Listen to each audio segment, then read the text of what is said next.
اعوذ باللہ من الشیطان اللعین الرجیم بسم اللہ الرحمن الرحیم. ناظرین کرام، بے تکلف پوڈ کاسٹ کے ساتھ میں آپ کا ہوسٹ سید سچل عباس شرازی آپ کی خدمت میں حاضر ہوں. گزشتہ پروگرام میں ہم نے امریکہ کی جانب سے پیش کیے گئی پیس ٹریٹی، جس میں 21 نکات تھے جو کہ ٹرمپ صاحب نے پیش کیے تھے، ان کو ڈسکس کیا. ہمارے ساتھ سیٹس پر مولانا امین شہیدی موجود تھے. آج ہم انہی 20 نکات کے بعد جو صورتحال مشرق وسطیٰ میں بن چکی ہے، جو اسرائیل میں بن چکی ہے، جو فلسطین میں بن چکی ہے، اور جو پورے مڈل ایسٹ میں ایک سچویشن ہے، اس کو کور کرنے کی کوشش کریں گے. ہمارے ساتھ سیٹس پر آج ایک ایسی شخصیت موجود ہیں کہ جن کو پورا پاکستان جانتا ہے. آپ مجلس وحدت المسلمین کے مرکزی جنرل سیکرٹری بھی ہیں اور تاریخ پہ ایک گہری گرفت رکھتے ہیں. علامہ حسن ظفر نقوی صاحب، السلام علیکم. وعلیکم السلام.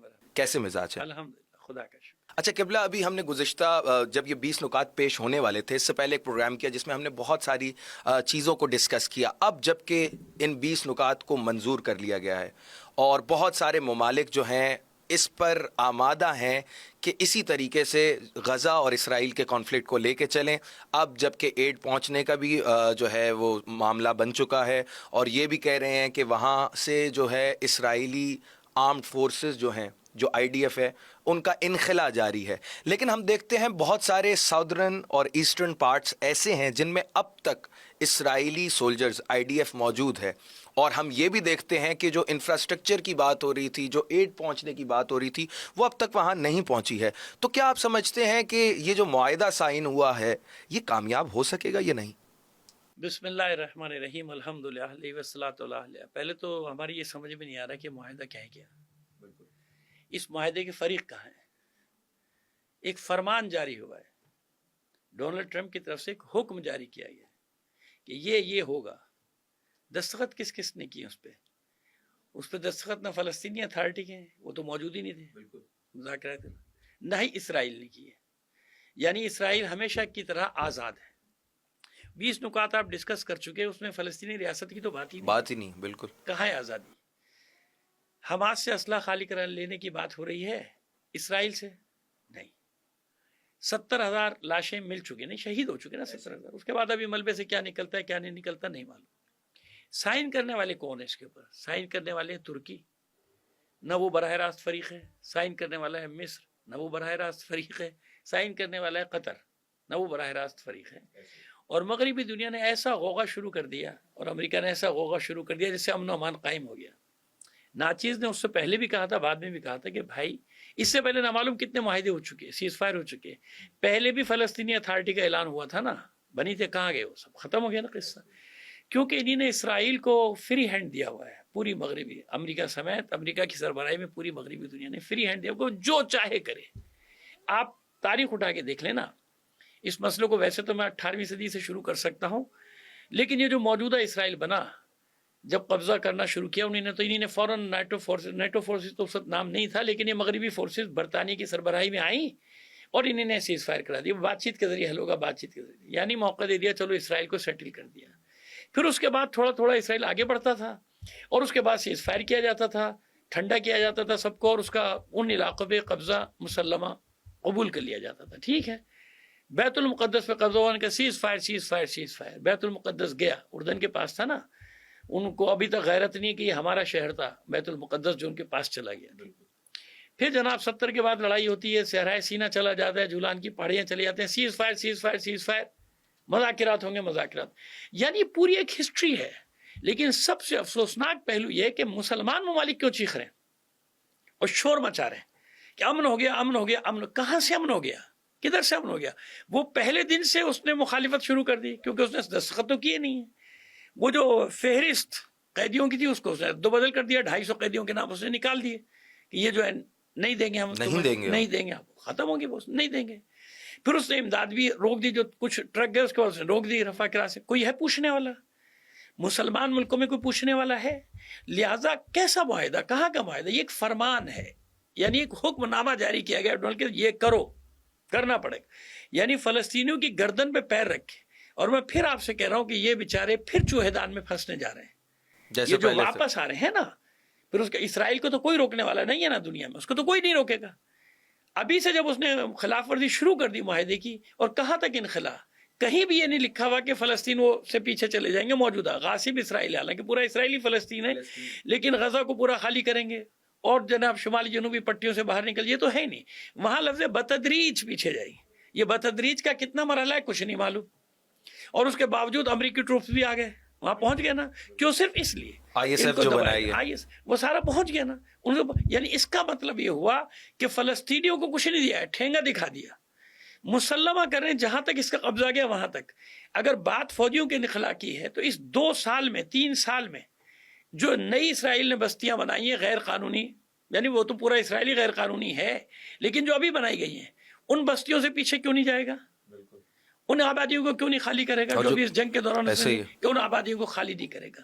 تو پورا کا پورا عالم اسلام کی گردن پہ پیر رکھ کے یہ بنوایا گیا، اور جو پٹھو حکمران ہیں وہ واہ واہ واہ واہ میں لگے ہوئے ہیں، اور وہ کہہ رہے ہیں نوبل پرائز دے دو، وہ کہہ رہے ہیں جناب اس نے لاکھوں انسانوں کی جانیں بچی. وہ لاکھوں انسانوں کا قاتل ہے. انشاءاللہ آگا اس پہ بھی آئیں گے کہ نوبل پرائز ملنا چاہیے نہیں اور اس کی کیا سچویشن ہے. مگر آگا ابھی سچویشن جس طریقے سے آپ نے بتایا کلیئر ہے کہ یہ ایک بدماشی کے ذریعے کام کرایا جا رہا ہے اور ایک حکم نامہ ہے جس پہ تمام تر عالم اسلام کہہ لیں یا انسانیت کہہ لیں یا فلسطینی کہہ لیں انہوں نے عمل کرنا ہے. وہ اس سے کوئی جو ہے مخالفت نہیں کر سکتے. مگر آگا ہم یہ دیکھتے ہیں کہ ٹرمپ ابھی ریسنٹلی ایک بیان جاری ہوا، اس میں وہ کہہ رہا تھا کہ ہم جو ہیں حماس سے جو ان کے اسلحہ اور سارا کچھ ہے اس کو ڈی ویپنائز کرانے میں کامیاب ہو جائیں گے حماس کو. کیا ٹرمپ کو مشکل آ رہی ہے حماس کو ڈی ویپنائز؟ دیکھیں جب یہ 7 اکتوبر کو آغاز ہوا نا اس تازہ ترین جنگ کے مرحلے کا، 7 اکتوبر 2023 کو، تو نیتنیاہو کی اسپیچ نکال لیجیے، آپ گوگل پہ سرچ کر لیجیے. اس نے یہ کہا تھا، اور یہ بڑے اس سے کہا تھا کہ بڑا سخت مرحلہ ہے لیکن 3 مہینے برداشت کرنا پڑے گا اسرائیلی قوم کو، یعنی غاصب اسرائیل کو، ہمارے لوگوں کو 3 مہینے برداشت کرنا پڑے گا. 3 مہینے بعد ہم سب صفایا کر دیں گے، ختم ہو گے. اور کتنا عرصہ ہو گیا؟ 2 سال. یعنی یہ تو ان کو معلوم ہو گیا نا کہ انگور کھٹے ہیں، ان کو معلوم ہو گیا کہ 3 مہینے کی بات نہیں تھی، 2 سال تک وہ کھینچ گیا حماس ان کو، حماس نے ان کی ایسی تیسی کر دی. اور یہاں تک آنے کے بعد اب بھی وہ ان کو معلوم ہے کہ حماس جو ہے وہ ریسسٹنس رکھتی ہے، مقاومت رکھتی ہے. تو ظاہر ہے کہ اب جب انہوں نے سارے ہاتھ پیر کاٹ دیے، پہلے تو انہوں نے ہاتھ پیر کاٹے نا حماس کے، شام سے جو ان کو امداد کمک پہنچتی تھی پہلے وہ ایک بازو کاٹا، وہاں پہ اپنے پٹھو کو لا کے بٹھا دیا. اور مزے کی بات ہے کہ آتے ہی 40% حصے پہ شام نے قبضہ کر لیا، اسرائیل نے، غاصب اسرائیل نے قبضہ کر لیا، اور کوئی چوم ہی نہیں کر رہا. اور جو وہاں آ کے بیٹھا ہے وہ بڑا جہادی تنظیموں کے تھے، انہوں نے کہا نہیں جی ہمارے اسرائیل سے کوئی جھگڑا نہیں، ہم نہ اسرائیل سے لڑیں گے. اس کے آنے کے بعد مسلسل اسرائیل نے بمباری کی شام پہ، کوئی ادھر سے جواب نہیں کیا. ایک لبنان میں کیا کیا اپنے پٹھو حکومتوں کے ذریعے سے، یعنی شہید حسن نصر اللہ کے بعد کیا ہوا، اس حکومت آڑے آ گئی اپنی حکومتیں کہ یہاں سے مدد ان کو نہیں جائے گی. ہاتھ پیر کاٹے نا، ڈی ویپنائز کرنے کی بھی بات ہو رہی ہے. پھر یمن کو نہیں نے، یمن کی بمباری کر کے بمبار ان کو انوالو کیا وہاں پہ، یعنی اپنے الجھا دیا. اب جب یہ سب کچھ کر چکے تو اب انہوں نے محاصرے میں لے لیا نا، کہیں سے کوئی نہ رفح کراسنگ نہ جارڈن، اور جارڈن کا کردار بھی سب کے سامنے. بجائے فلسطینیوں کی مدد کرنے کے، چلو مدد نہ کرتے، ان سب نے مل کے اسرائیل کی مدد کی. ترکی کی بندرگاہ سے سب جاتا رہا سامان اسرائیل کے لیے، پوری دنیا جانتی ہے ترکی کی بندرگاہ استعمال ہوتی تھی، ان کا تمام اسباب استعمال ہوتا تھا. زمینی راستہ ہماری عرب ریاستوں نے اس کو زمینی راستے سے مدد پہنچائی. یعنی اسرائیل کی مدد ہوتی رہی. ایسا لگتا تھا کہ سب نے ہاتھوں میں ہاتھ ڈال دیے کہ فلسطین کو ختم کرنا ہے اور اسرائیل کو لے کر آنا ہے. گریٹر اسرائیل کی جو بات ہے نا وہ یہاں آ کے درست ہوتی ہے کہ پورا صرف فلسطین نہیں، یہ عرب جو ہے نا ان کو بھی آنکھیں کھلنے والی ہے، ان کو معلوم ہے بہت جلد بہت جلدی. وہ شعر بھی ہے نا کہ جلے گی آگ تو آئیں گے گھر سبھی زد میں، یہاں پہ صرف ہمارا مکان تھوڑی. مسئلہ یہی ہے نا کہ یہ سارے کے سارے لپیٹ میں آنے والے ہیں. اور اس نے تو نقشہ بھی دکھا دیا نا، پوری دنیا کو دکھا دیا. اس کے بعد بھی اگر تمہاری آنکھیں نہیں کھلتی ہیں، سب سے بڑی اب رکاوٹ کون بچا ہے ان کے راستے میں؟ ایک رکاوٹ ہے جس کو میں ہمیشہ کہتا ہوں آخری مورچہ اسلامی جمہوریہ ایران کا ہے. یہ سارا کام کرنے کے بعد اب ٹارگٹ ان کا کیا ہوگا؟ اسلامی جمہوریہ ایران، وہ ٹارگٹ ہوگا. اور میں ہمیشہ سے کہتا ہوں کہ یہ آخری مورچہ ہے جو ان کی آنکھوں میں کھٹک رہا ہے. خدا نہ کرے اس مورچے کو کوئی نقصان پہنچا نا، پھر دیکھیں کہ کہاں تک پہنچتی ہے بات. یہ بالکل وہی عقیدے والی بات ہے کہ وہ دور آ گیا کہ ایسا وقت آ گیا کہ فرعون نے نعرہ لگا دیا تھا کہ انا ربکم الاعلی، میں تمہارا پالنے والا ہوں. میں جسے چاہوں گا وہ زندہ رہے گا، میں جسے نہیں چاہوں گا اسے صفحہ ہستی سے مٹا دوں گا. اور یہ بیان ہے ٹرمپ کا کہ ہم صفحہ ہستی سے مٹا دیں گے اپنے مخالفین کو. یہ سب کیا نا. پھر ابھی دیکھیے بھی کل ہی کی بات ہے، شاید ہم آج 16 تاریخ میں یہ پروگرام ریکارڈ کر رہے ہیں، 15 تاریخ کی بات ہے. کہتا ہے کہ میں 3000 سال کے مسئلوں کو حل کر رہا ہوں. یہ اشارہ جانتے ہیں کس طرح سے کہ 3000 سال پہلے یہ ان کا تھا، یہودیوں کا 3000 سال پہلے. ہمارا سوال یہ کہ 350-400 سال پہلے امریکہ کس کا تھا؟ کس کا تھا امریکہ؟ تمہارا تو نہیں تھا، نہ تمہارے باپ دادا کا تھا. پھر ادھر بھی آؤ نا، ادھر بھی آؤ نا، جو اس کے اصل آبادی ہے. جیسے تم وہ کہہ رہے ہو 3000 سال پہلے وہ تھے، تو دنیا کے جغرافیہ تو بدلتے رہے، پتہ نہیں کہاں سے کہاں ہوتا رہا سب کچھ. کتنے ملک بن گئے، کیا بن گیا، کتنے ٹوٹ گئے، کتنے بن گئے. چند ملکوں سے 212 ملک بنے کہ نہیں بنے. تو اگر 3000 سال پہلے والے نقشے پہ جانا ہے تو بھئی آپ 400 سال پہلے والے نقشے کی تو بات کرو. ہاں پھر تو امریکہ اس صفحہ ہستی پہ نہیں ہو. امریکہ صفحہ ہستی پہ نہیں تھا، تو امریکہ کے جو اصل باشندے ہیں وہ تو ریڈ انڈینز ہیں نا، پھر ان کے حوالے کر دو. کیونکہ وہ ابھی کل کھڑے ہو جائیں کہ بھئی ہمارا ملک تو 400 سال میں، تم 3000 سال پرانی بات کر رہے ہو. بات سمجھ میں آنے. تو بہرحال یہ اس کا سب کے کرنے سے پہلے یاد رکھیے تھوڑا سا اس کا پس منظر آپ کو میں بتا دوں. 19ویں صدی کے آخر میں یہ طے ہو گیا تھا کہ 70% دولت مڈل ایسٹ میں آئل کی صورت میں. اور ابھی آئل نہیں، گیس اس سے زیادہ ہے. آئل اور گیس بھی نہیں، ابھی سونے کے نہ معلوم کتنے پہاڑ ہیں. یہ 19ویں صدی کے آخر میں طے ہو گیا تھا. وہاں سے یہ کھیل شروع کیا گیا تھا کہ ان کو ادھر الجھا کے یہاں اپنا ایک پولیس مین بٹھایا جائے. اور پہلی جنگ عظیم کے بعد پھر لانا شروع کیا گیا. حالانکہ بیت المقدس میں تو کوئی جھگڑا نہیں تھا، فلسطین ایک آزاد مملکت تھی، دنیا کے نقشے پہ پہلے ترکی کے تحت تھی، بعد میں آزاد ہو گیا. فلسطین دولت فلسطینیہ کہلاتی تھی. اور وہاں بیت المقدس میں تینوں رہتے تھے نا، یہودی بھی، عیسائی بھی، مسلمان بھی. پہلی جنگ عظیم کے بعد پہلے اس پورے خطے کو توڑا گیا. اردن الگ، فلسطین الگ، یہ الگ. پہلے چھوٹا کرو نا، ان لوگوں کو طاقت تقسیم کرو. سعودی عرب بنایا گیا، یہ بنایا گیا، وہ بنایا، سب کو الگ الگ کر دیا گیا الگ الگ. یعنی وہاں کے قزاقوں کو، بدماشوں کو، ڈاکوں کو لا کے حکمران بنا دیا گیا. جو سمندری قزاق تھے اور بحری قزاق تھے انہیں بنایا گیا. اب جب ان کو حکومت جس نے دی ہے تو وہ وفادار، اس نے معاہدے تو کرائے ہیں نا، ان سے دستخط تو لے لینا. ہمارے یہاں تو ماشاءاللہ ایسے بھی حکمران ہیں جو اب بھی یہ کہتے ہیں کہ ہمیں پتہ ہی نہیں، ہم سے دستخط لے لیے کاغذ پہ، پوری دنیا کے سامنے کھڑے ہو کے کہتے ہیں. تو بھائی جب اس قسم کے حکمران ہم پر مسلط ہیں، کل وہ کچھ بھی دکھا دیں گے کہ تمہارے حکمرانوں نے یہ دستخط کی. جب حاکم خود کہہ رہا ہے کہ ہمیں تو پتہ ہی نہیں انہوں نے کون کون سے کاغذات کے برم سے دستخط لیے. ٹھیک ہے، بس اب کیا ہوا کہ ان سے حکومتوں کے وعدے اسی شرط پہ ہوتے. اپنے پٹھو لا کے بٹھائے گئے نا ہر جگہ. جب پٹھوں کو بٹھا دیا گیا، تھوڑا سا بیچ میں گڑبڑ ہوئی. وہ گڑبڑ کب ہوئی؟ جب انقلاب اسلامی آیا.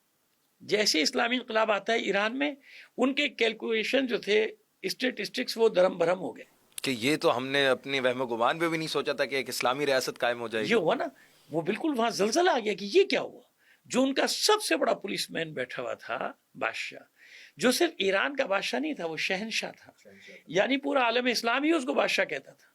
اور جہاں وہ جاتا تھا اس کے استقبال کی تصویر آپ نکال لیجیے. بالکل، اگر پرانی تصویر ہم لگائیں گے سعودی عرب کی نکال لیں. سعودی عرب میں کیسا استقبال ہوتا تھا اس کا. یہی آل سعود تھی حکمران. شاہ سعود کے زمانے میں، شاہ فیصل کے زمانے میں شہنشاہ ایران کا جو استقبال ہوا، عجیب و غریب استقبال. پورا شہر نکلا ہوا. یہ جو آج حاکم ہے نا، یہ چھوٹے چھوٹے شہزادے تھے، اس کے قدموں میں بیٹھے ہوئے ہیں. شاہ اوپر بیٹھا ہوا ہے. یعنی وہ بڑی، سب سے بڑی کرسی اس کی لگتی تھی. وہ ان کا بدماش تھا.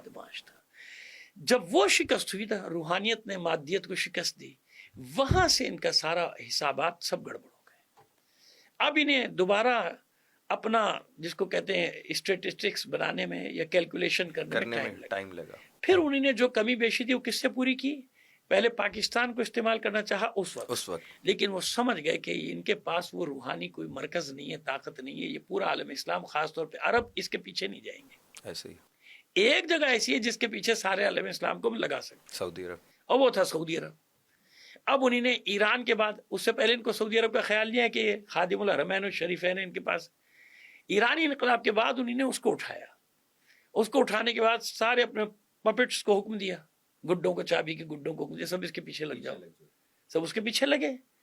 اب ہمارے جتنے بھی عالم اسلام کے قرآن ہیں وہ کیا کہتے ہیں؟ بھئی ہم تو سعودی عرب کے ساتھ ہیں، وہ ہمارا روحانی مرکز ہے، جیسے سعودی عرب کہے گا ویسے کریں گے، ہے نا.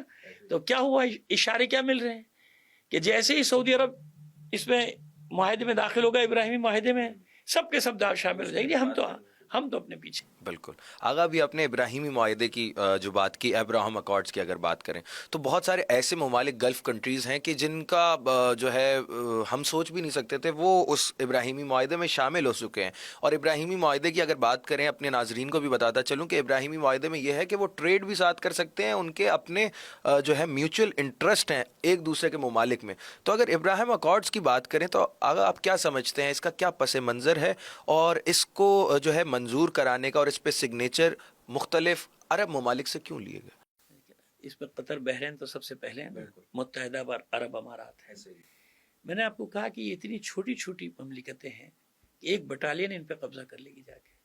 اگر یاد ہو چند سال پہلے بیان دیا تھا اسی ڈونلڈ ٹرمپ نے کہ 2 ہفتے میں ہم ان کو ختم کر سکتے ہیں عربوں کو. اگر ہم ان کی اپنی سیکورٹی ہٹا لیں 2 ہفتے میں سب ختم ہو جائیں گے نا. سعودی عرب کے بارے میں بھی سعودی عرب کے بارے میں کہا. ان میں کچھ ہے نہیں نا، کچھ بھی نہیں.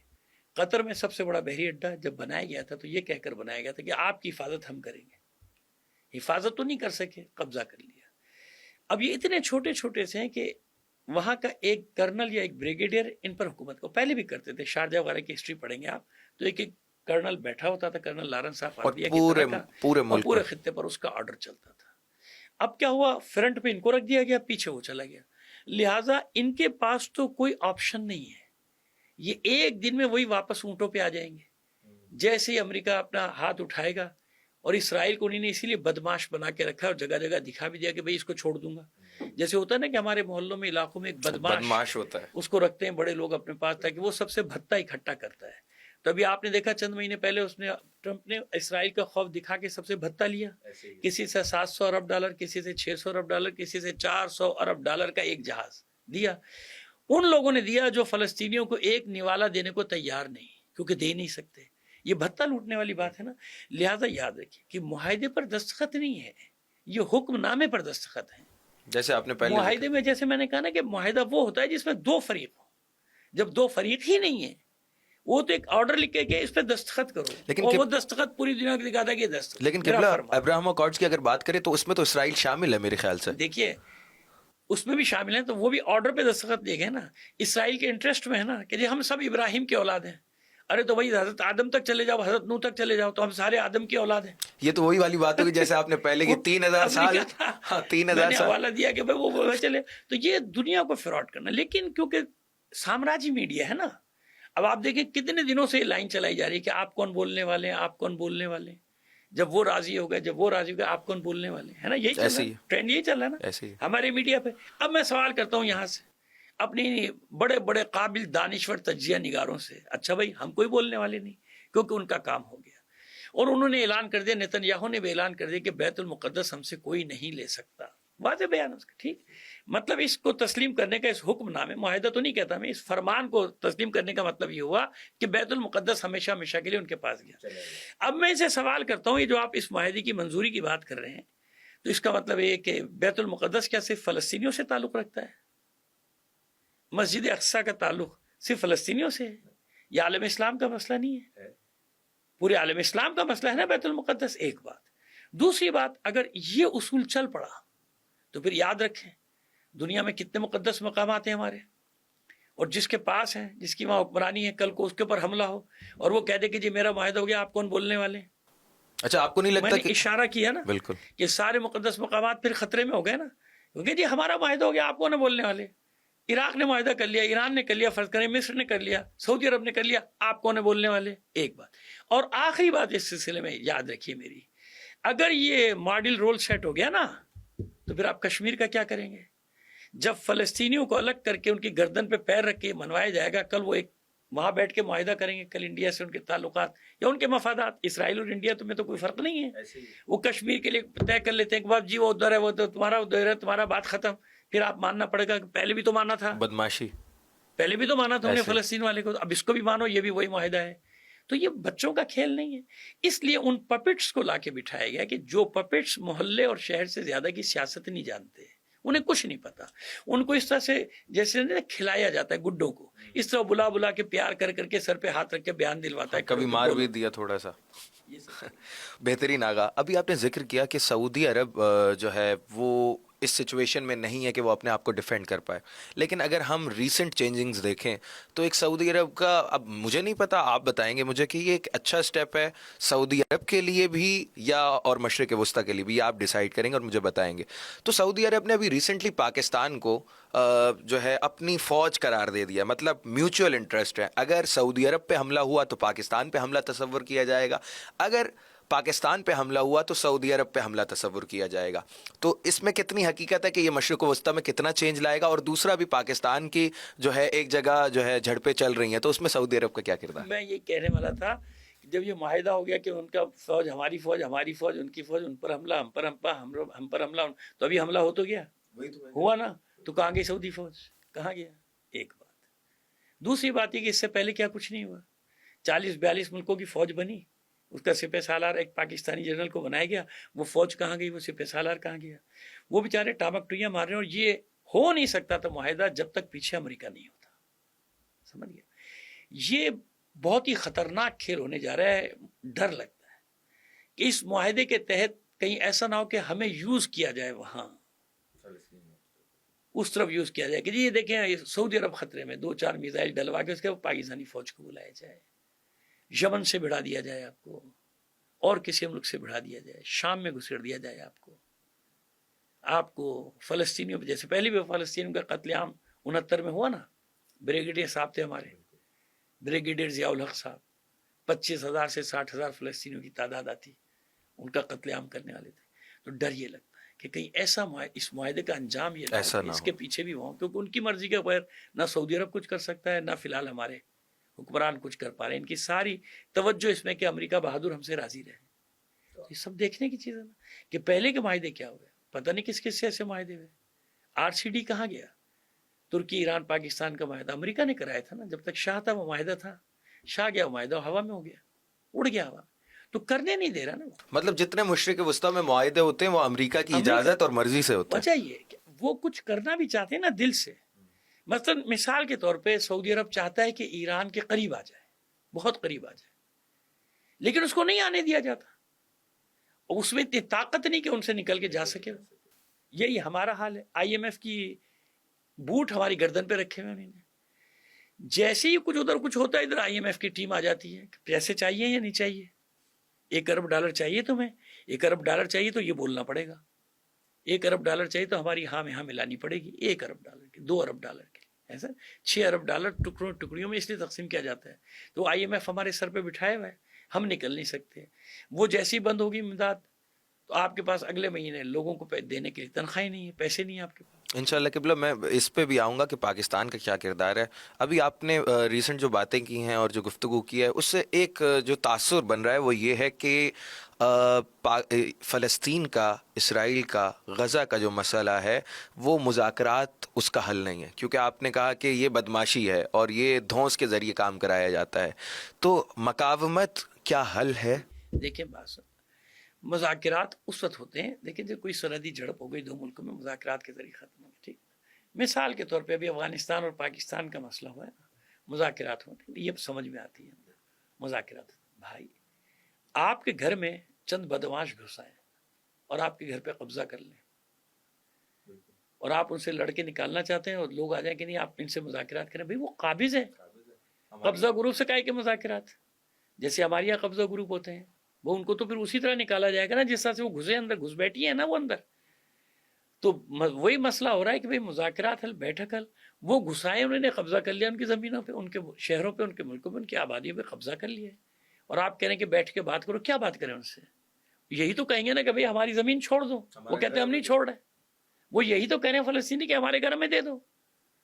اور پورا دنیا جو ہے ان کے ساتھ ہم آواز ہوئی ہے، مغرب کے ساتھ اور اسرائیل کے. اسرائیل کچھ بھی نہیں ہے نا. ابھی دیکھ لیا لوگوں نے 12 دن کی جنگ میں ایران کے ساتھ اسرائیل کا کیا حشر ہوا. وہ جو ایک ان کا ناقابل تسخیر والا تھا وہ توڑ دیا نا، مکڑی کا جالا بن گیا نا، آئرن ڈوم ان کا ختم ہو گیا نا. امریکہ نے بچایا نا اس کو آ کے. تو اس سے یہ تو پتا چل گیا نا کہ اسرائیل کچھ بھی نہیں ہے، اکیلا. پورا مغرب پیچھے کھڑا ہوا. اسلحہ وہ دیتے رہے، سب کچھ وہ دیتے رہے. پتہ نہیں کتنے، ابھی آج ہی بتایا گیا کہ $19 یا $20 ارب کا تو اسلحہ دیا، سب کچھ دیا. یہ صرف امریکہ نے. باقی سب اسلحہ بھی پہنچاتے رہے، امداد بھی دیتے رہے. اس کا تو کوئی فرق ہی نہیں پڑا نا. اس کے تو مہنگائی بھی نہیں ہوئی. کیونکہ وہ پورا جو خرچ کر رہا تھا وہ اس کو مغرب سے آ رہا تھا، تھا، مغرب سے بھی آ رہا تھا، اور ہماری بھی 2-4 مہربان ہیں وہ بھی پہنچا رہے تھے، سب کچھ اس کو پہنچا رہے تھے. سیدھی سی بات ہے نا کہ مذاکرات کیا مطلب؟ مذاکرات حل ہی نہیں. مقاومت حل ہے نا، اس کے بغیر کیسے؟ کشمیر پہ کیا ہو رہا ہے؟ کشمیر میں اگر مزاحمت نہ ہوتی تو بات چیت بھی نہیں ہو سکتی. مزاحمت ہے تو کچھ ہوگا نا. بالکل. مقاومت ہی تو سب سے. مذاکرات کے ذریعے آپ کہیں گے یہی ہوں گے نا کہ خالی کرو، وہ خالی کرے گا ہماری زمین؟ مذاکرات تو پتہ نہیں کب سے 70-78 سال سے ہو رہے ہیں.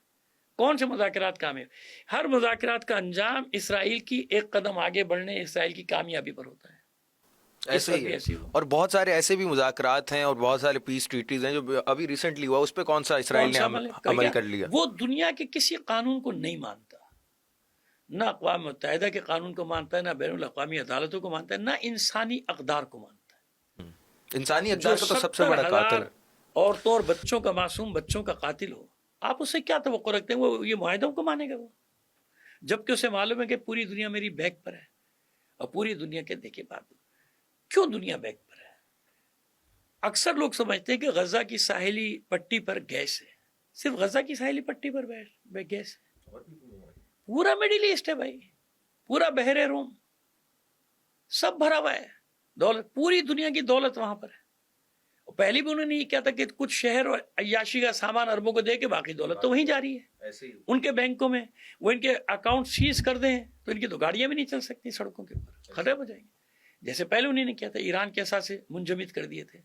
ایران تو سروائیو کر گیا، اتنا بڑا ملک یہ نہیں کر سکتے. یہ کر سکتے ہیں سر؟ بالکل بھی نہیں کر سکتے، کیونکہ ان کے پاس کچھ ہے نہیں. آپ یہ دیکھیں کہ اتنی دولت ہونے کے باوجود پاکستان کی میں بات کرتا ہوں، ہمارے پاس کچھ بھی نہیں، لیکن کچھ نہ کچھ سائنس اور ٹیکنالوجی میں ہم آگے گئے، میزائل ٹیکنالوجی میں آگے گئے نا، ٹیلنٹ ہے نا. ایسے ہی ہے. تو کیا پوری عرب دنیا میں کوئی بھی ٹیلنٹ نہیں ہے؟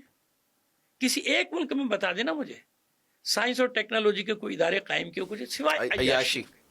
اور وہ کیا کرتے ہیں مغربی ادارے کے لوگ؟ ان کے شہزادیوں کو آنریری ڈاکٹریٹ کی ڈگری دے دیتے ہیں کہ جو تمہیں پڑھنے لکھنے کی ضرورت نہیں، جاؤ تم پی ایچ ڈی ہو گئے، تم شروع سے پی ایچ ڈی. تو کہنے کا مطلب یہ ہے کہ کوئی انہوں نے انفراسٹرکچر اپنا تو بنایا ہی نہیں نا. ٹھیکیدار بھی وہیں سے آتے ہیں یورپ امریکہ سے، وہ بنا کے چلے جاتے ہیں، اور جب وہ چلے جائیں گے، جب ان کا بائیکاٹ کریں گے تو ان کے پاس تو کچھ بھی نہیں ہے، کچھ بھی نہیں ہے ان کے پاس. یہ اپنے پلانٹ نہیں چلا سکتے، بجلی کے اور پاور کے اور پانی کے، وہ بھی نہیں چلا سکتے کیونکہ ان کو کچھ آتے ہی نہیں. تو ہاتھ پہ ہاتھ دھرے بیٹھے ہیں اور دولت سمجھ رہے ہیں ساری دولت ہماری ہے. اور ظاہر ہے کہ اب یہ سامنے آنے والا ہے تھوڑی دیر. اچھا، اب آگا ایک تو ہم اچھی جو چیز سوچ سکتے ہیں وہ یہ ہے کہ جو اب فلسطینی وہاں جائیں گے واپس غزہ میں، ان کو یہ عرب ممالک زیادہ سے زیادہ اپنا کردار ادا نہیں کر سکتے، ایڈ تو کم از کم ان تک پہنچائیں. لیکن اب جو غزہ کی صورتحال بن چکی ہے، میں ابھی ایک جو ہے ویڈیو دیکھ رہا تھا تو ایک خاتون تھی، وہ یہی کہہ رہی تھی کہ اب ہم واپس غزہ جائیں گے، نہ وہاں انفراسٹرکچر ہے، نہ وہاں کھانے پینے کو کچھ ہے، نہ وہاں سڑکیں بنی ہوئی ہیں، اور نہ وہاں سیکیورٹی ہے، کیونکہ آئی ڈی ایف تو گئی نہیں ہے اور آئی ایس ایف آ گئی ہے.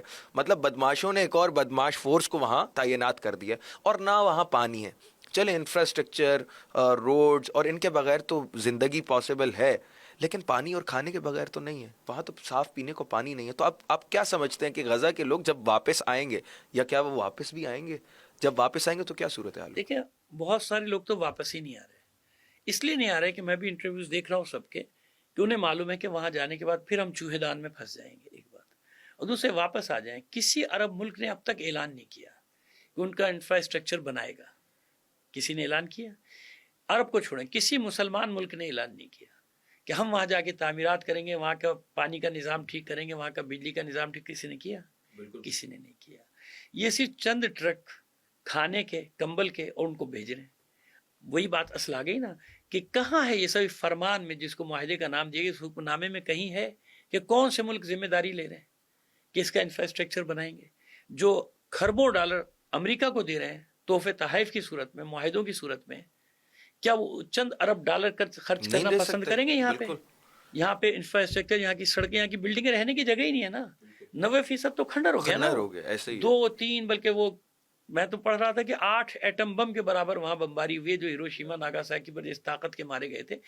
اب جب بھی تصویریں کھنڈرات ہیں، بس وہاں نہ سڑکیں ہیں، نہ بجلی ہے، نہ پانی ہے، نہ نیٹ ورک ہے، کچھ بھی نہیں ہے. کون سے اسلامی ملک کھڑے ہوئے ہیں اس کو بنانے کے لیے؟ کوئی کھڑا ہوا ہے؟ کوئی گھس بھی نہیں سکتا اندر. اسرائیل اندر بیٹھا ہوا ہے، آئی ڈی ایف ہے، یہ صرف چند ٹرک بھیج سکتے ہیں کم سے کم. یہ ISF کی جو بات ہوئی تھی تو بھائی اسی میں چلے جاتے کچھ لوگ کہ ان کا دفاع کرنے، ان کو بچانے کے لیے، ان کا انفراسٹرکچر بچانے کے لیے. مصر اتنی بڑی طاقت بنتا ہے اپنے آپ کو، ترکی اتنی بڑی طاقت بنتا ہے، یہ سارے پڑوس میں. ترکی دور صحیح لیکن ہے تو سمندر، اس کی بندرگاہیں تو اسی کی استعمال ہوتی ہے نا، ایسے ہی ہے. اسی کی استعمال جب ہوتی ہے اسرائیل کو بندرگاہیں. جا سکتا ہے تو پھر تو ابھی تک کسی نے کوئی کسی ایک مسلم ملک کا بتا دے کہ ہم انفراسٹرکچر بنائیں گے، وہاں کی بجلی بحال کریں گے، وہاں کی پانی بحال کریں گے، وہاں کی سڑکیں بحال، کس نے کیا؟ یعنی وہ ٹوٹے پھوٹے اس میں چلے جائیں، بچے کچھ اور پھر چوہے دان میں جا کے ایک پھنس جائے، چوہے دان میں بند ہو جائے. تو دیکھیں سیدھی سی بات ہے کہ یہ ایک دھوکہ ہے، ایک سراب ہے جس کے پیچھے ہمیں لگا دیا گیا ہے کہ وہ دور سے ہمیں پانی نظر آ رہی ہے اور اس کی طرف جانا، اس کے پیچھے لگا دیا ہمیں. ان سب سے اپنے اپنے حصے کا کام لیا جا رہا ہے، اور پورا میڈیا ان کے ہاتھ میں، پوری دنیا کا. آپ اس سے اندازہ لگائیے نا کہ میڈیا پر فلسطینیوں کی مظلومیت کی کوئی کہانی آئی نہیں رہی. ٹرمپ کی کہانی آ رہی ہے، اس کی کہانی، اسرائیلیوں کی کہانی آ رہی ہے، ان کے ایک ایک قیدی کی کہانی آ رہی ہے، اور جو واقعی مظلوم ہے اس کی کہانی دے رہے ہیں کوئی انٹرنیشنل میڈیا، ان کی کہانیاں نہیں آ رہی، ان پر جو بیت رہی وہ نہیں آ رہا، وہ دے نہیں سکتے. آپ دیکھیں نا کل ہی کی تو بات ہے، جو بڑے بڑے نشریاتی ادارے ہیں وہ خود بھی حالانکہ وہ سامراجی ادارے ہیں، مگر اتنی سختی پینٹاگون کی طرف سے ہے کہ وہ بھی چل آؤٹ، CNN BBC کہ نہیں ہم آپ کی ہر بات قبول نہیں کریں گے. یعنی وہ تو ہیں ہی ان کے، اس کے باوجود اتنی سختی وہ بھی اس کا کہ انکار وہ بھی چل اٹھے کہ بھائی کم سے کچھ تو ہاں بول. بالکل جرنلزم تو ہے ہی کہ سچ بات. یہ ڈیموکریسی جس کو ہم پہلے بھی کہتے تھے کہ یہ آمریت کی ایک ماڈرن شکل ہے، اب آ گئی سامنے. ایسے ہی انڈیا کی ڈیموکریسی کا پول بھی کھل گیا، مغرب کی ڈیموکریسی کا پول بھی کھل گیا، اور امریکہ کی ڈیموکریسی کا پول کھل گیا. جب ان کو ضرورت پڑے گی تو وہی جو ہمارے یہاں نعرہ لگتا ہے نا کہ قوم کے مفاد میں، قوم کے ملک کے مفاد میں، اسٹیٹ کے مفاد میں. یہ ایک جملہ صرف پاکستان میں ہم سنتے تھے نا، نہیں، یہ انہی سے سیکھا ہوا ہے. جمہوری وہ جو پوری دنیا میں وہی ہے کہ بھائی سب کچھ یہ قانون ختم کیوں جناب؟ اپنی قوم کے مفاد میں، قومیت کی مفاد میں، قوم کے مفاد میں ہے. مفاد ان کا ہے لیکن اپنے ریاست اسٹیٹ کے مفاد میں ہم کھڑے ہیں، سمجھ. اور جو اس کی مخالفت کرے گا تو کہیں گے ریاست کا مخالف. ریاست کا مخالف ہونے کا مطلب یہ ہوا کہ یہ غدار ہے. تو یہ وہ ایک ہی چین چل رہی ہے اوپر سے نیچے تک یہ بہترین قبلہ. لیکن آغا ہم یہ دیکھتے ہیں کہ ایران کی طرف سے ایک نعرہ لگایا گیا تھا انقلاب اسلامی ایران کے بعد کہ لا شرقی لا غربی جمہوری اسلامی.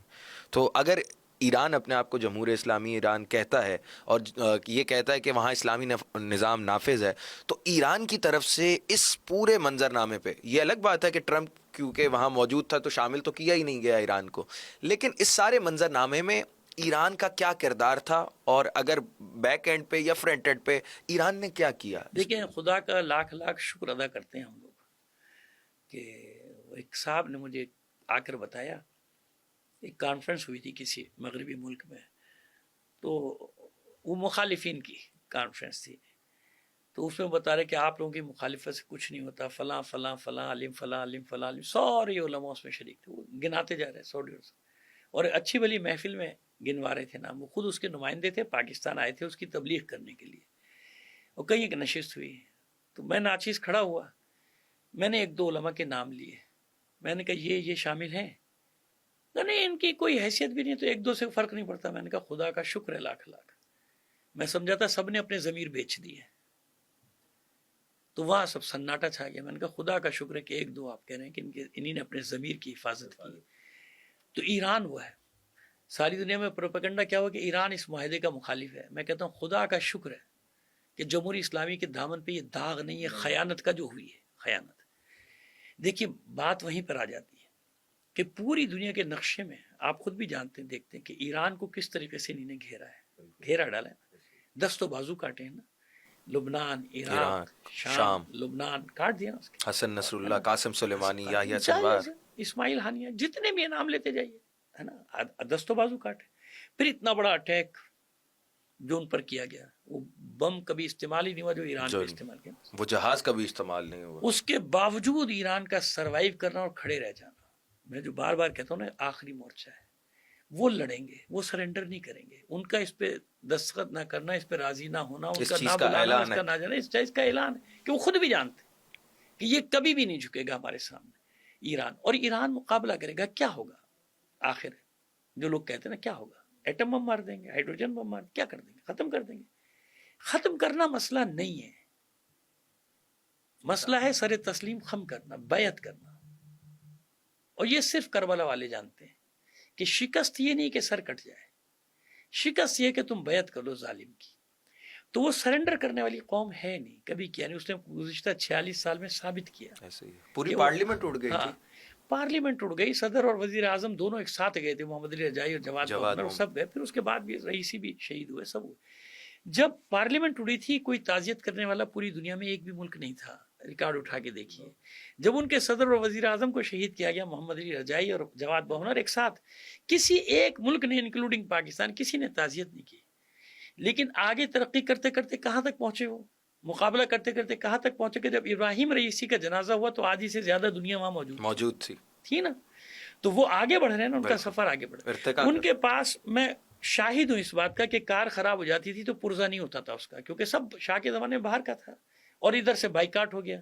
اس یہ بائیکاٹ ان کے لیے نعمت بن گیا کہ وہ خود اپنی چیزیں 90% سامان وہاں کی مارکیٹوں میں آپ جا کے دیکھ لیجیے ان کا اپنا ہے، ایرانی میڈ بنا لیا نا. ایسے ہی کیونکہ وہ ایک بات جانتے تھے جو ابھی بھی کہا، مسعود پزشکیان نے ابھی ایک جملہ کہا. کیا جملہ کہا؟ ایک جملہ کہا تھا کہ اگر تمہیں دماغ دیا ہے اللہ نے تو ہمیں بھی دماغ دیا ہے نا. یہ بات ہم کب سے لوگوں کو سمجھانے کی یہاں بھی کوشش کریں کہ بھائی اپنے پیروں پہ کھڑے، ایسا نہیں ہوتا. آپ ڈرتے ہیں بائیکاٹ سے، جب تک بائیکاٹ نہیں ہوگا آپ کچھ بھی نہیں کر سکتے. شمالی کوریا کا بائیکاٹ ہوا، اس نے سب کچھ بنا لیا. وینزویلا کا بائیکاٹ ہوا، جس قوم کا امریکہ نے بائیکاٹ کیا وہ اپنے پیروں پہ کھڑے ہو کے کہاں سے کہاں پہنچ گئی. آپ عجیب لوگ ہیں. آپ یہی ڈر رہے ہیں کہ ہمارا یہ بند ہو جائے گا، ہمارا وہ بند ہو جائے گا. جو ایک بند کباب کے لیے محتاج ہو، جو ایک کولڈ ڈرنک کے لیے محتاج ہو جائے قوم، اس کو کیسے آگے بڑھے گی؟ کہ آپ اس کو ڈرا رہے ہیں کہ یہ میکڈونلڈ یہ بند ہو جائے گا، تمہارا بند کباب، تمہارا یہ فروزن چکن جو ہے یہ بند ہو جائے گا. یہ کیا مطلب؟ بائیکاٹ کر دیں تو کیا ہم انسان نہیں ہیں؟ جب ہم ایٹم بم بنا سکتے ہیں، دعویٰ ہے نا، تو باقی چیزیں نہیں بنا سکتے. بالکل بنا سکتے. لہٰذا اس لیے سلام ہے ایران کی حکومت کو، ایرانی قوم کو، کہ وہ یہ سمجھتے کہ اتنے بڑے حملے کے بعد ایرانی قوم اپنی حکومت کے خلاف نکل آئے گی. بالکل سڑکوں پہ پوری قوم نکلی، لیکن مخالفت میں نہیں نکلی. وہ اپنی حکومت کی حمایت میں نکلی، رہبر کی حمایت میں نکلی. اور انہوں نے جشن غدیر، مجھے وہ رات یاد ہے، جشن غدیر اس رات منایا جس رات میزائلوں کی بارش ہو رہی تھی. سبحان اللہ. اچھا قبلہ، ہم دیکھتے ہیں کہ آج اگر ہم دیکھیں تو پاکستان ایک بہت اہم کردار ادا کر رہا ہے پوری دنیا کی سیاست میں. سیاست کہیں اس کو جو بھی کہنا چاہیں آپ کہہ سکتے ہیں، تو پوری دنیا کی سیاست میں ایک اہم کردار پاکستان کا بھی ہے. ابھی ہم نے جو ہے معاہدے میں دیکھا تو پاکستان وہاں موجود تھا.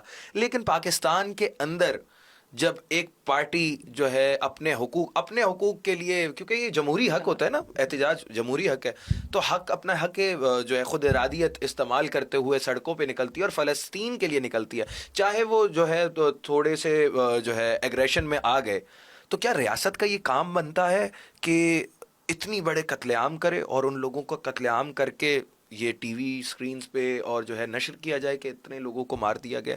تو آپ کیا سمجھتے ہیں کہ فلسطین کے لیے اب جو بھی نکلے گا اس کا یہی حال ہوگا؟ کیا یہ موقف دینا چاہ رہی ہے حکومت؟ ایک بات بڑے کرب کی بات ہے، دکھ کی بات ہے کہ ہم وہ بد نصیب لوگ ہیں کہ ہمیں اپنی طاقت کا بھی اندازہ نہیں ہے.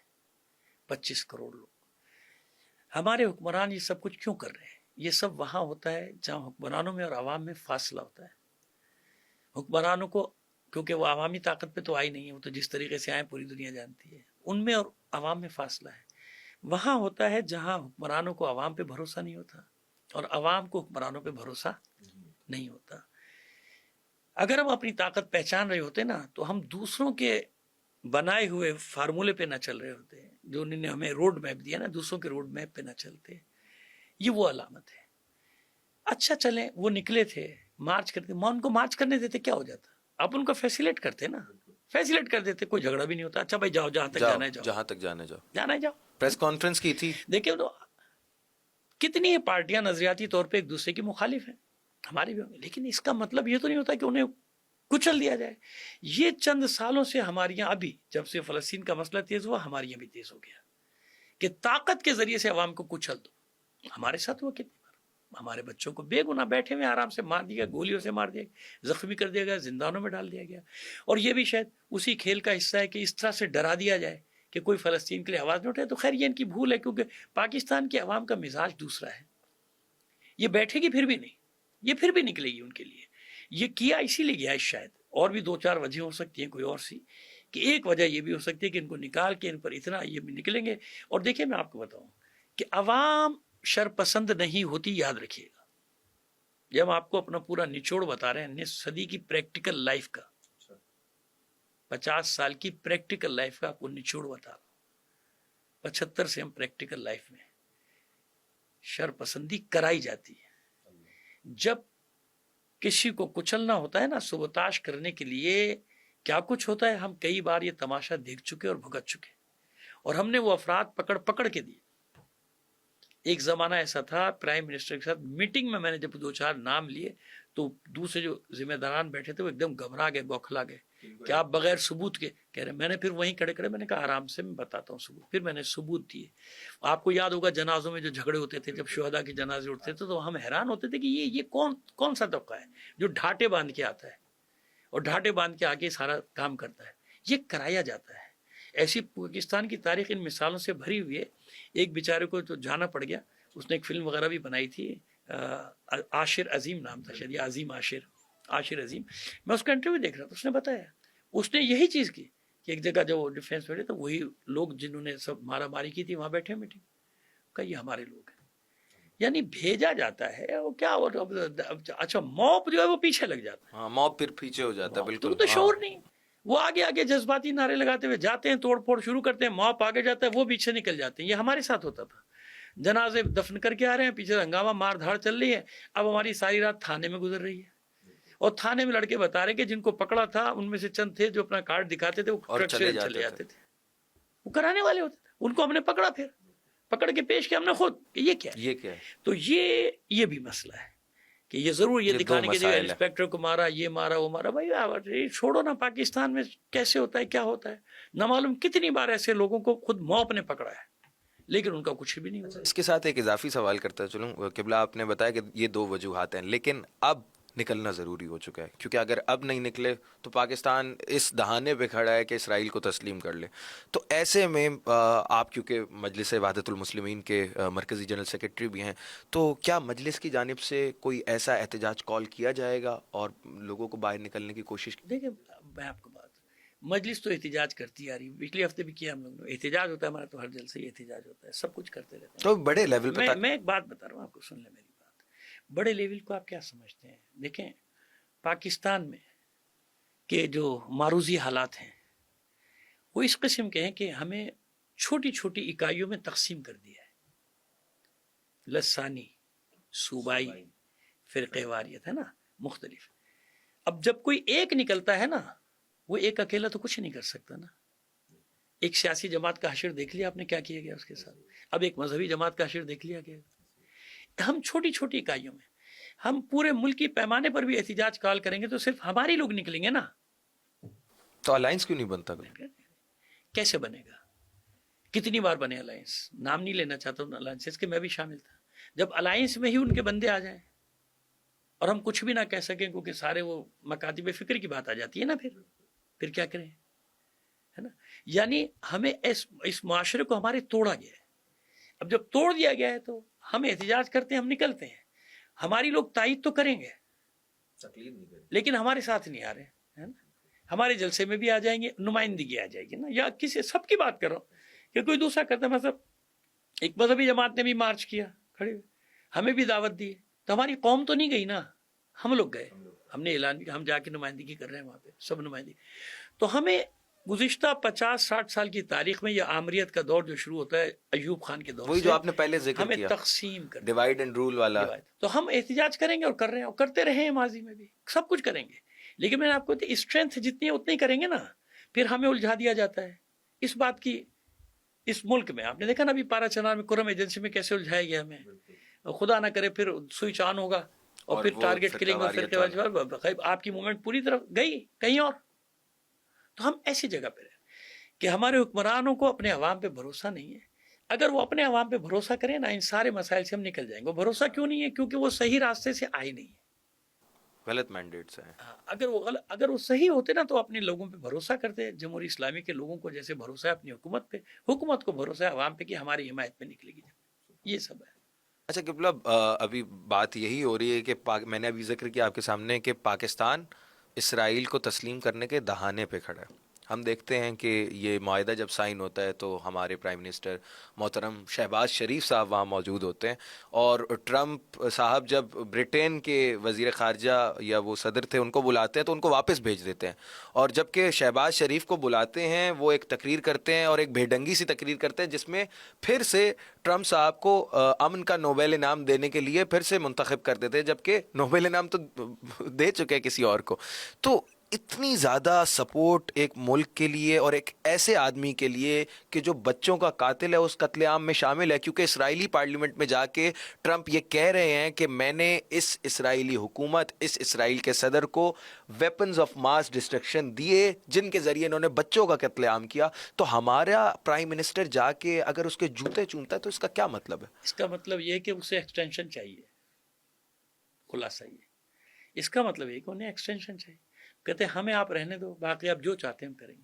دنیا کے اور کسی سربراہ، دیکھیے عجیب ہے ہمارا نظام، وہ مذاق اڑا رہا ہے، آپ کہہ رہے ہیں ہماری تعریف کر رہا ہے، وہ آپ کو پپٹ سمجھ کے سامنے لا رہا ہے پکڑ پکڑ کے، یہاں بولو یہاں بولو یہاں بولو، آپ یہاں پہ پروپیگنڈا کر رہے ہیں، وہ صاحب اتنا وہ تو اس کا اعتماد ہے، وہ ہماری ایسی تعریفیں کر رہے ہیں، وہ تو تماشا کر رہا ہے آپ کا پوری دنیا میں، بتا رہا ہے کہ کس طرح سے یہ ہمارے پیچھے لگے، کس طرح ہم جو کہیں گے وہ یہ منہ میں ہم لفظ ڈالیں گے، یہ بات کریں گے۔ تو بات یہ کہ ایکسٹینشن چاہیے کہ آپ ہمیں اقتدار میں رہنے دو۔ میں آپ کو ایک بات بتاؤں، جب یہ ذرا سا کوشش بھی کریں گے نا، یا کرتے ہیں ماضی میں کی ہے، تو ان کے پاس ان کی ساری فائل ہے شہر کہ کہاں سے ان کو پکڑنا ہے، دکھتی رگ ان کے ہاتھ میں۔ وہ کیا کریں گے، ایک قیدی کا ذکر لے آتے ہیں، اپنے 2 سینیٹرز کو کھڑا کرتے ہیں برطانوی اسمبلی میں یا امریکہ کی پارلیمنٹ میں، سینٹ میں یا وہاں کی دارالعوام میں، اور وہ جناب اس قیدی کی حمایت میں تقریریں شروع کر دیتے ہیں۔ وہ سب پلانٹڈ ہے، ہاں بالکل پلانٹڈ ہے۔ ان کو کہا جاتا ہے کہ بولو، اب یہ گھبرا جاتے ہیں کہ بھئی یہ تو آواز وہاں اٹھ رہی ہے، اب وہ ان سے کہتے ہیں بھئی دیکھو ہماری آواز اٹھنی شروع ہو گئی ہے، پھر وہ دکھا کے خوف اس کا، پھر باتیں منواتے ہیں۔ سمجھ میں آ رہی ہے میری بات؟ تو وہ انہیں نے اس لیے رکھا ہوا ہے کہ 2-4 کو کہتے ہیں بھئی ذرا شروع ہو جانا، ایک قیدی کے لیے ذرا حمایت میں اعلان کرو، وہ جناب چیخ رہے برطانوی اسمبلی میں، جرمنی میں، وہاں جو شورنا شیئر کرنا، یہ سب پلانٹڈ ہوتا ہے۔ اور پھر ان کو بتایا جاتا ہے کہ ہماری یہاں معاملات گڑبڑ ہے۔ اب یہ پھر جاتے ہیں دوڑے دوڑے وہاں کے مائی باپ، کچھ کرو کہ ٹھیک ہے بیٹھو، تم ہی بیٹھو، مگر یہ کام کرنا ہے، یہ کام ہمارے لیے کرنا پڑے گا، یہ کام ہمارے لیے کرنا پڑے گا۔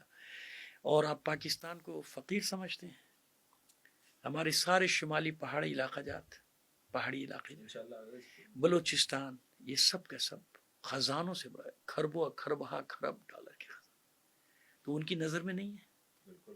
وہ آئندہ 100 سال کی پلاننگ کر رہے ہیں، آپ 100 دن کی کر رہے ہیں، آپ ایڈ ہاک بیس پہ چل رہے ہیں کہ میرا یہ دن گزر جائے۔ وہ فیوچر پلاننگ، وہ فیوچر پلاننگ کا پہلے سے وہ یہی کرتے، 100 سال کی پلاننگ کر رہے ہیں۔ وہاں فرد پہ تو نہیں چل رہا، سسٹم چل رہا ہے۔ آپ اپنی فردی آمریت کو قائم رکھیں، انفرادی حکومت کو بچانے کے لیے کر رہے ہیں، چند دنوں کے لیے کہ بس ہمارا ہو جائے گزارا۔ قبلہ لیکن ایک چیز پھر بھی انکلیئر ہے، کیونکہ یہ سارے واقعات کے بعد پاکستان کا ایک موقف ہے کہ جو بابائے قوم نے دیا تھا کہ ہم اسرائیل کو کسی صورت قبول نہیں کریں گے، اور اسرائیل کا وجود امت مسلمہ کے سینے میں ایک خنجر کے مانند ہے۔ تو بابائے قوم کی وہ آئیڈیالوجی اور جو انہوں نے پیش کی، اور انہوں نے ہمیں یہ بتایا، ہمارے پاسپورٹ پہ آج تک لکھا ہوا ہے کہ یہ پاسپورٹ ہر جگہ جانے کے لیے قابل قبول ہے سوائے اسرائیل کے۔ تو کیا اب پاکستانی حکومت یہ فضا قائم کر چکی ہے، کیونکہ لوگوں کو بھی مار رہی ہے جو فلسطین کے لیے نکل رہے ہیں، تو کیا ایسی فضا قائم ہو چکی ہے کہ 1-2 مہینے میں اسرائیل کو تسلیم کر لیا جائے؟ اعظم کے پہلے کتنی آئیڈیالوجی پہ عمل ہو گیا، جس پہ بھی ہو جائے گا، اس کے لیے بھی بہانے ہیں۔ ان کے پاس ایسے ایسے تجزیہ نگار بیٹھے ہیں کہ اس کے اتنی دلیل جائیں گے کہ بھائی وہ تو 78 سال پہلے کی بات تھی، اب دنیا بدل گئی، اب 78 سال نئی والی دنیا آ گئی، تو ان کے لیے کون سا مشکل ہے؟ جو اتنے بڑے بڑے ملک کے خدمت گزاروں کو کھڈے لائن لگا سکتے ہیں، ڈاکٹر عبدالقدیر خان جیسے لوگوں کو فٹ پاتھ پہ پہنچا سکتے ہیں، جو محسن ملت ہے۔ ابھی اس کی برسی گزری ہے 10 اکتوبر یا 9 اکتوبر، کسی چینل نے پروگرام دیا، کسی اخبار نے دیا، میں نے لکھا کالم، وہ بھی ایک بیچارے معمولی سے اخبار نے بڑی مشکل سے چھاپا، لیکن چھاپ دیا ڈاکٹر عبدالقدیر خان پہ کالم، کسی نے لکھا محسن ملت۔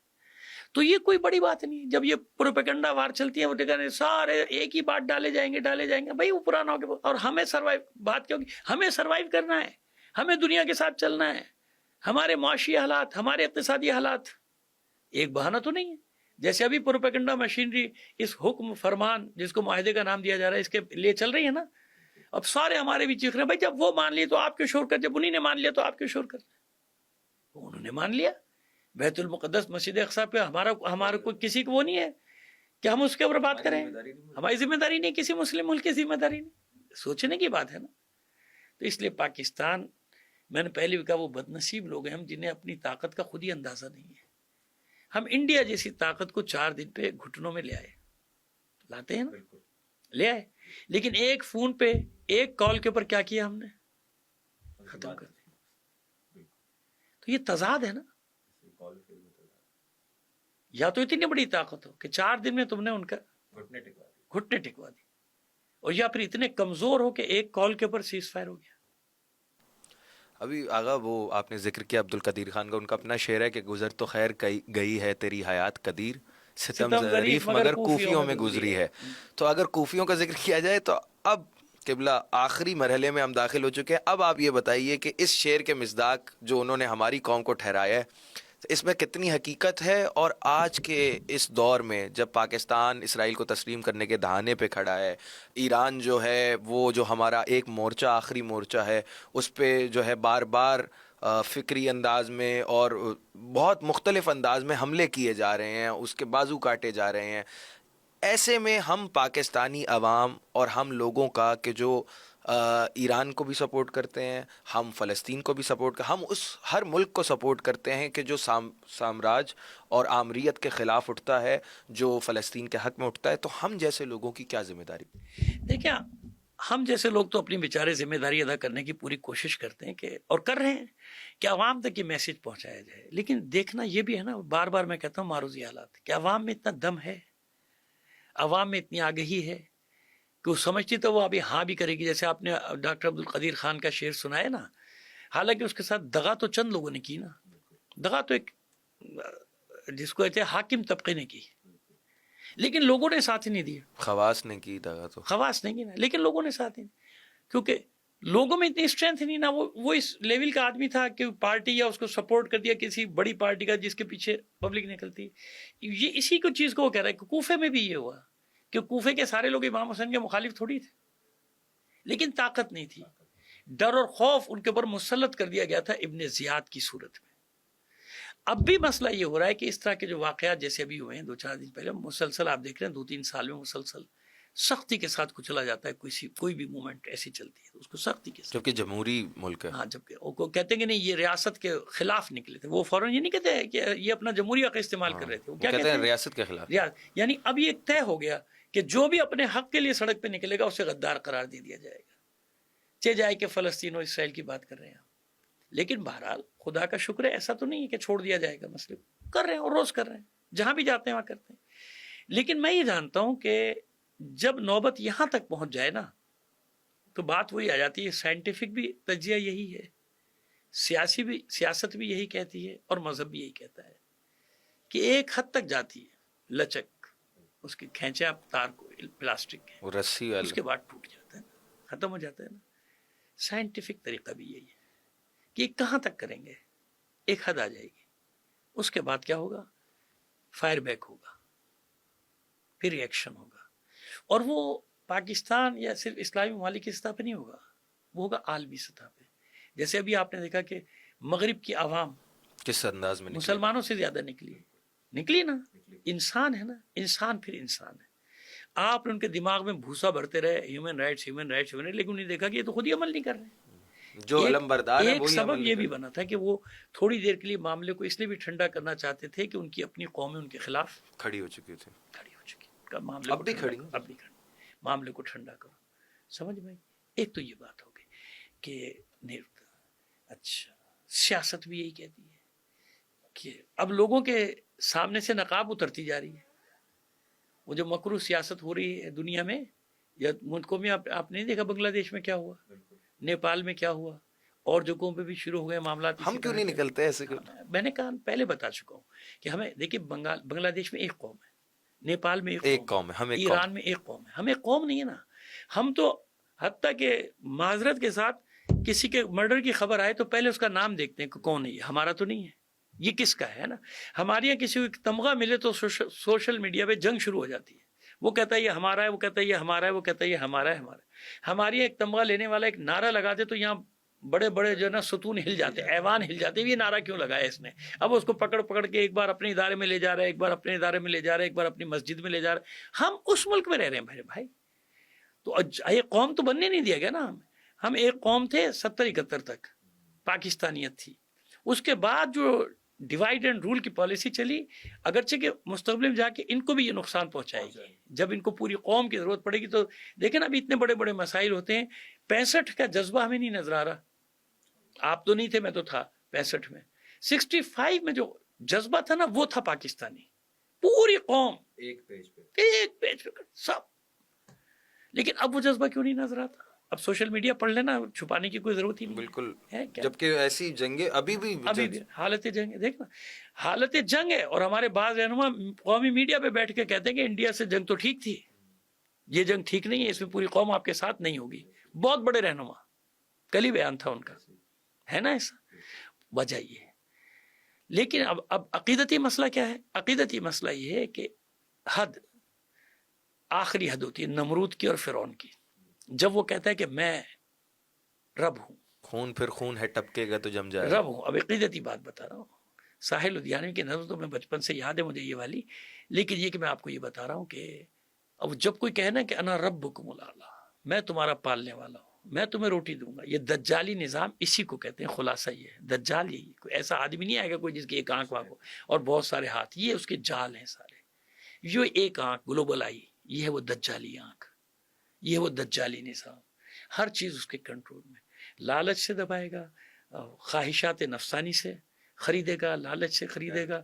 ڈر اور خوف, موت اور زندگی سب میرے ہاتھ میں. روٹی میں دوں گا تمہیں, گندم میں دوں گا تمہیں, شکر میں چاہوں گا تو ملے گی, بجلی میں دوں گا تمہیں, گیس میں دوں گا. جو میری نہیں مانے گا اس کو کچھ بھی نہیں ملے گا. سسٹم جام کر دیا جائے گا. ایسے مظاہرے ہو چکے ہیں, اعلان نہیں ہوا ہے, لیکن کئی گھنٹوں کے لیے سسٹم جام کر دی انہوں نے کئی ملکوں کے. کچھ نہیں ہوا, نہ بجلی نہ کچھ چیز نہیں تھی, ہے نا ان کے پاس. جو کھڑا ہو کے یہ کہتا ہے نیتن یاہو صحافیوں سے کہ آپ کے ہاتھوں میں موبائل ہے, سب نے کہا ہے, تو اس نے کیا کہا؟ بس ہمارا یہ اسرائیل آپ کی جیب میں, آپ کے ساتھ ہے اسرائیل. ہر جس کے پاس موبائل ہے اسرائیل وہاں ہے. تو جو یہاں تک پہنچ چکے ہیں, بس اس کے بعد کیا ہوتا ہے؟ جب کوئی طاقت یہ نعرہ لگاتی ہے تو بس سمجھ لیں کہ کوئی موسیٰ پردے سے آنے والا ہے, کیونکہ انسانوں کے بس سے نکل گئی نا. یعنی کوئی انسانی طاقت ایسی نظر نہیں آتی جو اس کو مہار دے. کون لڑے گا اس؟ بڑی طاقتوں کے نام سنتے تھے ہم, چین اور روس کہاں بیٹھے ہیں ابھی؟ کہیں بھی نہیں, دب کے بیٹھے ہیں نا, منظرنامے پہ نہیں. دنیا, اچھا ہم اس وقت بھی کہتے تھے, وہ تو کہتے ہیں نا وہ چین آ جائے گا, روس آ جائے گا. میں نے کہا بھائی سب اپنے مفاد کے ہیں, جب تک ان کے مفاد پہ براہ راست چوٹ نہیں لگے گی وہ میدان میں نہیں نکلیں گے. نہ روس نکلے گا, نہ چائنا نکلے گا, کوئی بھی نہیں نکلے گا. وہ اپنے مفاد کے لیے ہوتے ہیں, دوستی ہو کچھ ہو, لیکن وہ کہتے ہیں جب ایران کے ساتھ ہوگی تو یہ سب آ جائیں گے. میں اس وقت بھی کہتا تھا کہ کوئی نہیں آئے گا جب تک براہ راست ان کے مفاد پہ چوٹ, جب براہ راست ان کے مفاد پہ چوٹ لگی کہ پھر وہ میدان میں نکلے. تو ابھی کوئی روکنے والا نہیں ہے نا. وہی قومیت والی جو آپ نے بات کی, ہوا ہی ایسی چلی ہے, ہر ایک سوچتا ہے کہ سارا شہر جلے, ایک میرا گھر نہ جلے. بس یہ صورت حال ہے. بس انشاءاللہ بہترین انداز میں قبلہ آپ نے آخری جو ہے وہ بھی بتا دیا کہ آخری حل یہی ہے کہ انشاءاللہ جب دنیا ظلم و جور سے بھر جائے گی تو ایک ایسا چاہیے ہوگا جو اس کو عدل و انصاف سے بھر جائے. انشاءاللہ ہم سب دعا کرتے ہیں کہ ہماری آخری حجت, خدا کی آخری حجت امام زمانہ کے ظہور میں تعجیل ہو. اور اسی کے ساتھ مجھے اور علامہ صاحب کو بے تکلف کے سیٹ سے دیں اجازت. انشاءاللہ ملاقات ہوگی اگلے پروگرام میں, تب تک کے لیے اللہ حافظ.